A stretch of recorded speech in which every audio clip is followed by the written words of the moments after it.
नमस्कार मित्रों, राधे राधे, जय जय श्री कृष्णा। दोस्तों, बहुत सारे लोगों ने कमेंट्स किया कि सर हमारे घर में कूलर या एसी यदि हम लगाते हैं तो किस डायरेक्शन में, किस दिशा में लगाना शुभ होता है। दोस्तों, यदि हमारे घर में गलत दिशा में एसी या कूलर कमरे के अंदर लगा है तो इससे हमारे घर के अंदर परेशानियां जरूर आती हैं। दोस्तों, एसी या कूलर को हमेशा आपको अपने कमरे की जो उत्तर दिशा की दीवार होती है उसके ऊपर आपको लगाना बहुत जरूरी है। अगर उत्तर दिशा में आपके पास स्थान नहीं है तो आप पूर्व वाली दिशा पर कूलर या एसी वास्तु अनुसार लगा सकते हो, लेकिन नेत्रते कोण यानी दक्षिण और पश्चिम वाली जो दीवार हैं उसके बीच में या दक्षिण की तरफ आपको कूलर या एसी नहीं लगानी चाहिए। यदि आपका दक्षिण पश्चिम के बीच के कोण नेत्रते कोण में यदि आप एसी या कूलर लगाते हो तो इससे आपके तनाव बहुत ज़्यादा रहेगा और आर्थिक तंगी भी रहेगी। इसलिए दोस्तों, वास्तुशास्त्र के अनुसार ही हमारे घर में कूलर होना चाहिए, एसी होनी चाहिए। अब आप पूछोगे कि सर, जब वास्तुशास्त्र की रचना हुई तब कूलर और एसी नहीं थे, फिर आप कैसे बता रहे हो।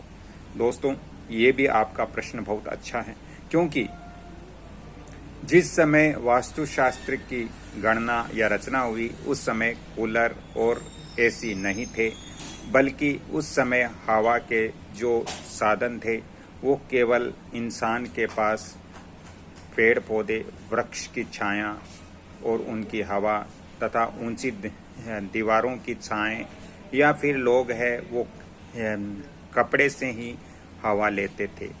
दोस्तों, आजकल इस आधुनिक ज़माने में एसी कूलर का रूप उन्होंने ले लिया, लेकिन वास्तु हमेशा इस चीज़ पर निर्भर करता है। वास्तु सिद्धांत और दिशा और दिशाओं की ऊर्जा पर ही वास्तु टिका हुआ है। वास्तु नियमों को हम इस तरह से हमें फॉलो करना चाहिए।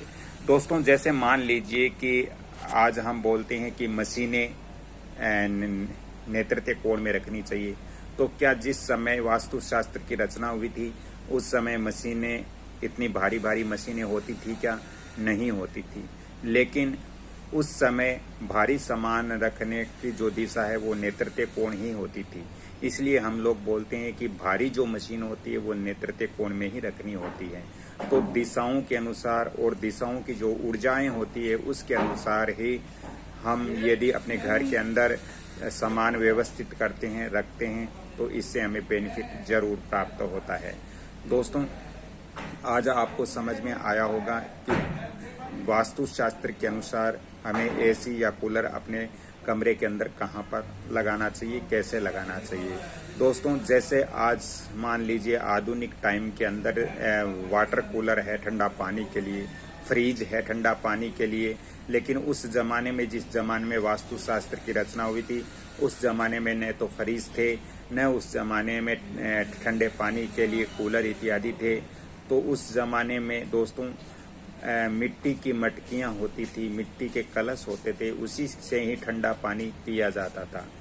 तो वो हम ऊर्जा और दिशाओं के आधार पर ही हमें ये सब चीज़ें सेट करनी पड़ती हैं। वास्तु को इस हिसाब से हमें सेट करना पड़ता है कि वहाँ की एनर्जी संतुलित रहे। तो दोस्तों, अगली कड़ी में फिर मिलता हूँ, तब तक के लिए आपसे क्षमा चाहता हूँ। वीडियो अच्छा लगा तो वीडियो को लाइक, शेयर, सब्सक्राइब जरूर कीजिए और बेल आइकन घंटी के निशान पर भी क्लिक कीजिए। हाँ, ज़्यादा ही वास्तु और ज्योतिष संबंधित आपको परामर्श लेना हो तो आप मेरे फ़ोन नंबर भी नोट करें, 7901718402। अगली कड़ी में फिर मिलता हूँ, तब तक के लिए आप सभी।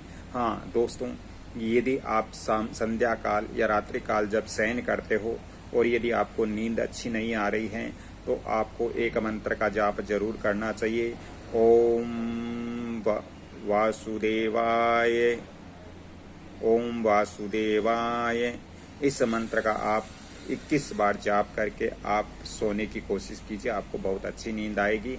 राधे राधे, जय श्री कृष्ण, धन्यवाद।